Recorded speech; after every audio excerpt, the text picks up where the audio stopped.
Good morning, friends. Mark Holmes here with my buddy Cowboy Joe Boo, as well as Joe Bear in the house. And as always, I want to thank you all for watching, commenting, subscribing, and being part of the Joe Boo Sports Report. Without you guys, this literally does not work. So let's get open for business here and let's wake up the football gods. Wake up there, guys. If you are listening to this, watching this, then you have been blessed with another day. And here's what I want you to do. Starting today, I want you to do this every single day. I want you to make sure you enjoy the day. I want you at the end of the day to look back and say, did I do something to better my situation, to get me pointed in the right direction of where I want to go? And did I let the people around me know how I feel about them?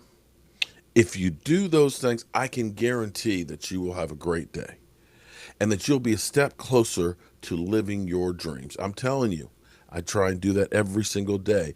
And when you start adding up those little baby steps each and every day, all of a sudden you look behind you and you realize how far you've come in actually a short period of time.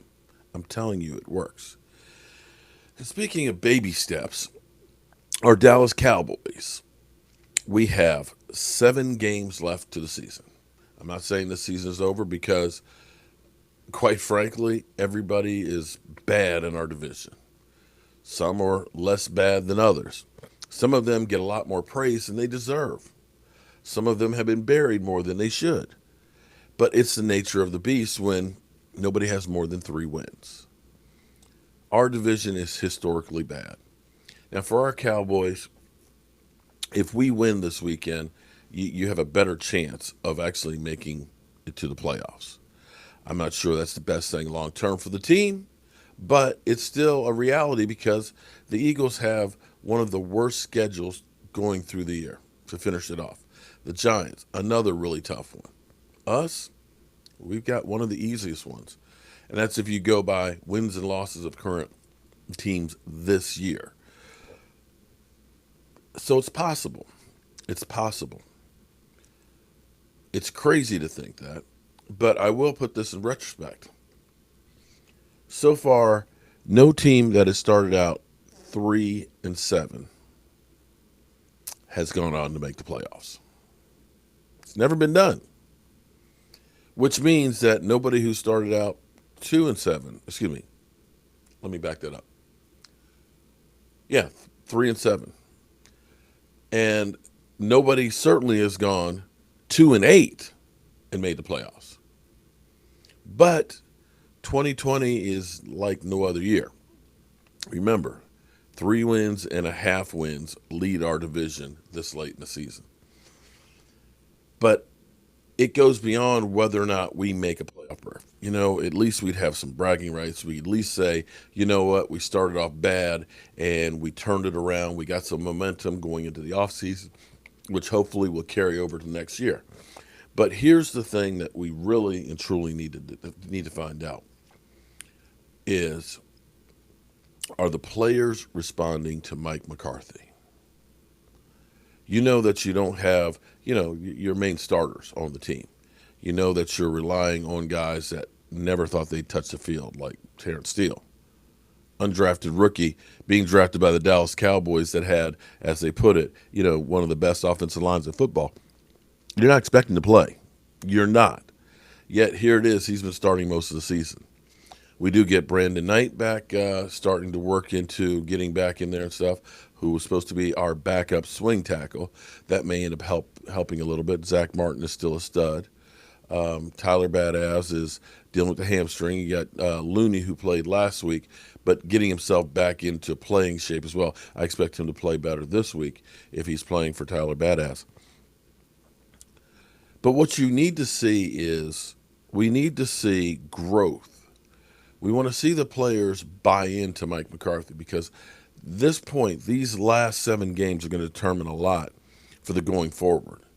If the team checks out, if the team basically just says it's over, screw this, and continues to just go downhill to the abyss, then you have to look at, do we need another change in coaching staff? do we need to think about different coaches, especially on the defense? Now, the defense, to their credit, have actually been you can see the development on the defense.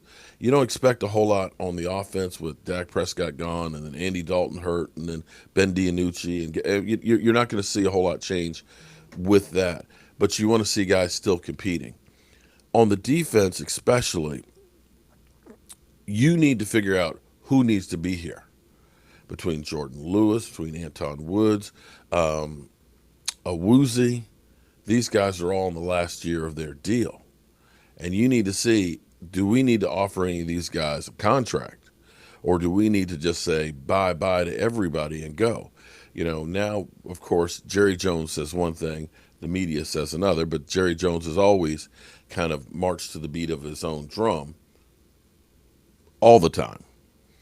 So Jerry Jones, of course, says that Jalen Smith is a cornerstone. And here you have an article out yesterday by Gene Jock Taylor, who's saying that the Cowboys may be asking him to take a pay cut or may release him at the end of the season. I gave you my thoughts why I don't think that'll happen, because you're only saving $400,000. And unless Jalen Smith is, literally checked out, or you feel that he is poisoning the well, you don't cut him for $400,000. That's just me.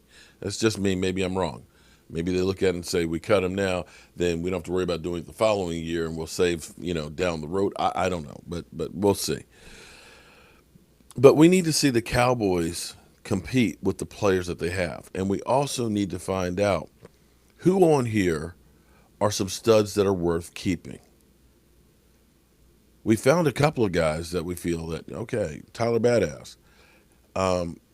You look at him and say, okay, we can work with him on the offensive line. We can put pieces around him as well and say, we're okay. We got Zach Martin. We got Tyler Badass. We got Tyron Smith for who knows how many games. Maybe we get Lyle Collins. Okay, so we have some pieces to work with. You need to figure out Connor Williams. Do we need to replace him, or do we need to make him a swing tackle or just a straight up tackle? You need to start playing and mixing up some of these things in combinations to see, what do I have here? Because going into the draft, you're going to have a lot of draft capital and the opportunity to fill in these holes. And what you have to find out is, what is going to be the best combinations of things that I have? Especially because next year, thus far, we haven't lost any game time. But now you start looking at the numbers and start thinking it is conceivable that the season isn't completed, which means that salary cap, which still, even if it is completed, may only be at $175 million, dropping about $20 million. So you're going to have to get lean and mean with who you keep and who you pay in order to have the best combination of players. And this is the time to determine which of these guys are the ones to keep. The thing for the Cowboys that really sucks is they tried. They really tried to improve the team and make them as good as possible. Problem was, free agents just didn't pan out. And we got $22 million. $22 million that's just literally sitting there on guys that we took a flyer on and missed. And there's no other way to equate it, but that is just wasted money, and the Cowboys cannot afford to waste any money on anybody that is not helping them be a better team. And this is where you experiment. If you get wins along the way, great, because more times than not, and this is true with Mike McCarthy, Mike McCarthy's first year in Green Bay didn't start off real well. I think they ended up at 8-8. I may be wrong. I had to double check on that. But then the next year they went 13-3. You follow what I'm saying? Joe Gibbs started out 0-5 with the Washington football team. They ended up 8-8, and they ended up being one of the teams of the 80s.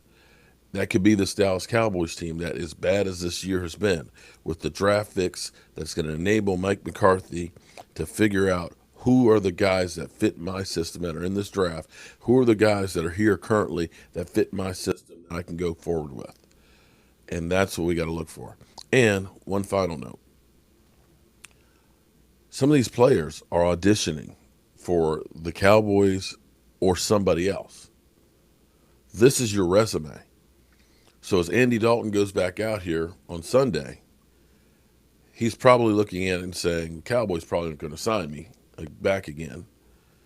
But somebody may be looking for me. If I look out there halfway decent with the lack of quarterbacks, somebody may pick me up and try and get me for a starting job if I play well enough. And that's the same about all of these guys. You're all auditioning for other teams because you can take a guy like Jeff Heath that we deem, Jeff Heath, we can do better. We don't need him. The Raiders saw something in him. Rod Martinelli saw something in him. And right now he's playing night and day better than any safety we got. So keep that in mind as we go through the rest of the season. And that's one of the reasons why I'm going to be watching. I'm going to be watching so I can see how the team reacts and start figuring out these dogs that we need to keep on this team. I hope you guys have a great day, and make sure you do exactly what I told you, man. Reflect at the end of the day on what you did, because when this day is over, you ain't never getting it back. I'll see you soon.